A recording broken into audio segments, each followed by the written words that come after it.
안녕하십니까 믿음의 형제자매 여러분. 저는 오늘 이 시간에 헵시바의 의미 두 가지에 대해서 여러분께 말씀을 드리겠습니다. 자, 이 헵시바라고 하는 것은 이사야서 62장 2절과 4절에서 하나님께서 직접 말씀하시기를 내가 너희들에게 새 이름을 줄 것인데 그 새 이름은 헵시바다라고 말씀을 하셨습니다.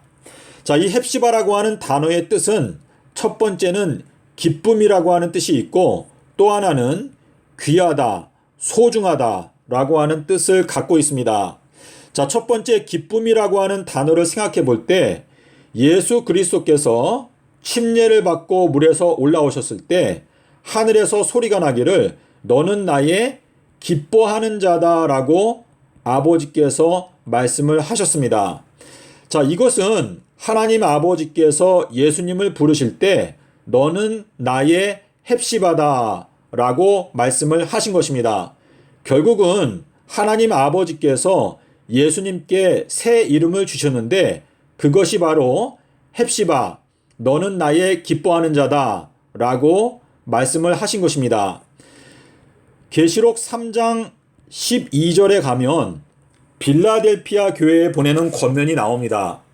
여기에서 예수님께서 말씀하시기를 이기는 자에게는 내가 나의 새 이름을 그 사람 위에 기록하겠다라고 말씀을 하셨습니다. 여기에 나타나 있는 이 새 이름은 바로 헵시바를 뜻하는 것인데 예수님께서 빌라델피아 교인들 가운데서 이기는 자들에게는 헵시바라고 하는 이름을 주겠다라고 하는 의미로서 말씀을 하신 것입니다. 자, 이 헵시바라고 하는 것은 지혜와 아주 밀접한 연관이 있는데요. 잠언 3장 15절에 보면 이 지혜라고 하는 것은 우리가 마음 가운데 기뻐하는, 다시 말해서 헵시바하는 그 어떤 것보다도 더 귀하고 소중하다라고 말씀을 하셨습니다. 자, 그러므로 지금 잠언 3장 15절에서 말하고 있는 것은 우리의 생애 가운데서 가장 소중하고 큰 기쁨을 가져다 주는 것은 결국은 지혜라고 하는 것을 여기에서 말씀하시는 것입니다. 자, 이 지혜라고 하는 것은 잠언 3장 18절에서 보면 생명나무다라고 말씀하셨는데요. 예수님께서 요나의 표적을 말씀하실 때 이 요나의 표적은 솔로몬의 지혜보다 더 큰 지혜가 그 속에 숨겨져 있다라고 말씀을 하셨기 때문에 요나의 표적은 결국은 헵시바라고 하는 그 이름을 받기 위해서 가장 핵심적인 진리가 그 속에 숨겨져 있다라고 하는 의미가 되겠습니다. 자, 예수님께서 침례를 받고 그 다음에 물에서 올라오셔서 기도하실 때에 그때에 하늘이 열리고 비둘기의 성령이 하늘에서 내려왔습니다. 그리고 나서 그 다음에 소리가 나기를 너는 나의 헵시바다라고 하나님 아버지께서 말씀을 하셨습니다. 이것은 예수님과 같이 우리들도 헵시바라고 하는 이 새 이름을 받기 위해서는 예수님과 똑같은 길을 따라가야 한다라고 하는 뜻인데 예수님께서 침례를 받으셨다. 이것은 우리가 우리의 죄를 회개하고 물로 침례를 받고 예수 그리스도와 함께 다시 부활하여 예수님을 나의 유일하신 개인의 구주로 모시고 살기로 결심하고 물에서 나와서 기도한다. 이 기도한다라고 하는 것은 간절한 마음으로 마음을 살피면서 하나님 아버지께 마음의 소원을 아뢰고 또 간절한 마음으로 성경을 연구하는 그 과정 속에서 비둘기의 성령이 내려오게 되면서 요나의 표적, 비둘기의 표적을 깨닫게 될 때 그 결과 결국은 우리에게 헵시바라고 하는 새 이름을 주신다라고 하는 의미가 이 과정 속에 숨겨져 있는 것입니다. 자, 그래서 우리가 계시록 4장에 가면 열린 문이 나옵니다.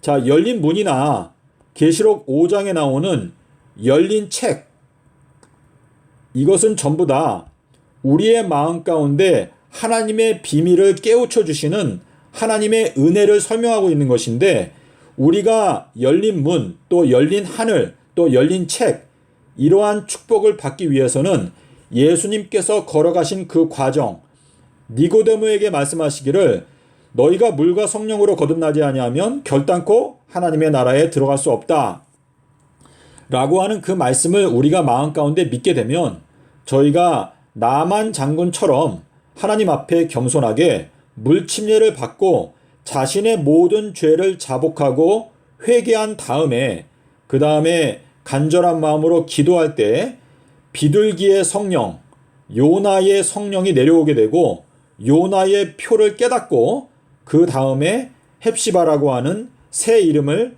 받게 되는 것입니다. 자, 그리고 두 번째는 귀하다 또는 소중하다라고 하는 뜻이 이 헵시바라고 하는 단어에 들어있는데 이사야서 54장에 보면 하나님께서 말씀하시기를 내가 너의 성벽을 귀중한 보석으로 장식하겠다라고 말씀을 하셨습니다. 자, 이 성벽이라고 하는 것은 계시록 21장 17절에 보면 성벽의 두께가 144규빗이다라고 말씀을 하시고 있는데 이것은 14만 4천인들에 해당되는 사람들을 말하는 것입니다. 자, 근데 이 성벽을 하나님께서 귀중한 보석으로 장식하겠다라고 하는 이 말씀은 계시록 21장에서 예루살렘 도성을 설명하실 때 그 도성의 빛이 지극히 귀중한 보석과 같고 수정빛 벽옥 같더라 라고 설명하고 있습니다. 자, 여기에 귀중하다라고 하는 이 단어가 헵시바인데 저희가 이 귀중한 보석으로 주님께 선택을 받기 위해서는 반드시 요나의 표적을 우리가 통과하지 않고는 결단코 귀중한 보석이 될 수 없다라고 하는 의미가 여기에 숨겨져 있고, 자, 수정이라고 하는 것도 이것은 지혜를 뜻합니다. 욥기서 28장 18절에 보면 이 지혜라고 하는 것은 수정보다도 더 소중하다라고 말하고 있습니다. 자, 그리고 벽옥, 이 벽옥은 바요나, 베드로의 돌인데 이 바요나는 마태복음 16장에서 베드로에게 주신 베드로의 새 이름입니다. 요나의 아들이라고 하는 뜻인데 바요나, 벽옥, 이것들이 전부 다 삼낮삼밤 땅속에서와 연결되어져 있습니다. 수정도 역시 요나의 표적과 연결이 되어져 있고, 그리고 귀중한 보석, 이것도 역시 요나의 표적과 연결이 되어져 있습니다. 자, 그래서 믿음의 형제자매 여러분, 우리가 오늘 헵시바의 의미 두 가지, 한 가지는 기쁨, 또 한 가지는 귀하다, 소중하다, 이 두 가지 의미에 대해서 살펴봤는데 저희들이 주님께서 기뻐하시는 귀중한 보석이 되는 비결은 바로 삼낮삼밤 땅속에서라고 하는 이 말씀을 가지고 우리가 깊이 파서 저희들의 주초를 반석 위에 놓게 될 때 저희들은 헵시바라고 하는 새 이름을 받게 될 것입니다. 부디 여러분께서 이 말씀을 생각하시면서 이 말씀을 듣고 또 거기에 따라 행동함으로 말미암아 하나님의 나라의 귀중한 보석들로 선택을 받게 되는 여러분과 저가 되었으면 좋겠습니다. 감사합니다.